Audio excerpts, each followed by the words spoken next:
So, why did I leave the U.S. Academy?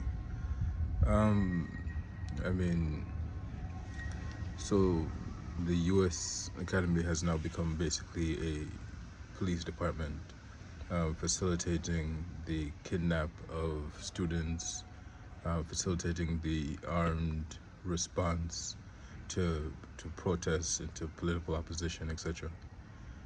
So I think before I had this sense that the university was, I knew it was always a delusion, but it was a delusion that was comforting enough for me to actually lie to myself to think that there was something called academic freedom, freedom of thought. In other spaces of life that I existed, like when I was a factory worker or a telemarketer, I got fired very quickly just for mumbling under my breath. So because this was an entirely different experience, I was talking, I was saying thoughts, and I wasn't feeling the repercussion immediately. I started to believe that this was a world where you can actually think what you wanted to think and do what you wanted to do, etc. But no, it has been revealed by the feather push of the fascists to be a snitch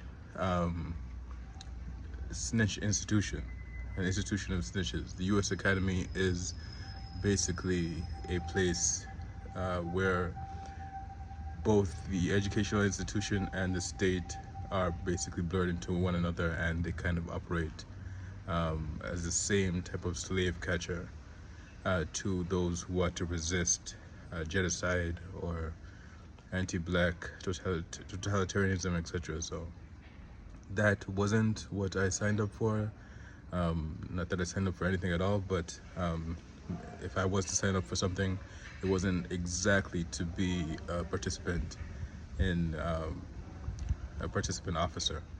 I kind of just wanted to do my own thing right and think on my own terms, and that kind of those doors kind of closed.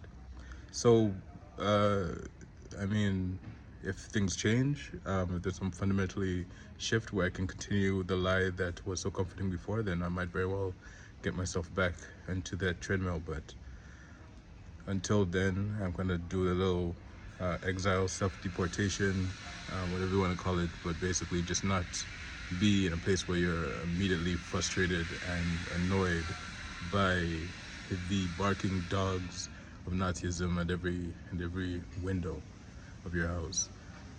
This is not again. This is not really about my own particular university. In fact, the vast majority of people that I've come across there have been supportive, have been cool. Pretty much, not even the vast majority. I would say pretty much everyone. So, and that has not been the case in all of the institutions I've been in. So, I'm actually grateful and miss being around on campus and especially the students. But the colony itself has unmasked in such a way that I don't want to continuously be there for the show. So I'm now in Prague, going to go to a conference, still tangentially holding on to some semblance of professorial conduct. But after that, I'm just going to the abyss and just seeing what's happening. But I'm going to probably just write and embrace that possibly fundamental identity, which is a writer in exile. But yeah, so that's it.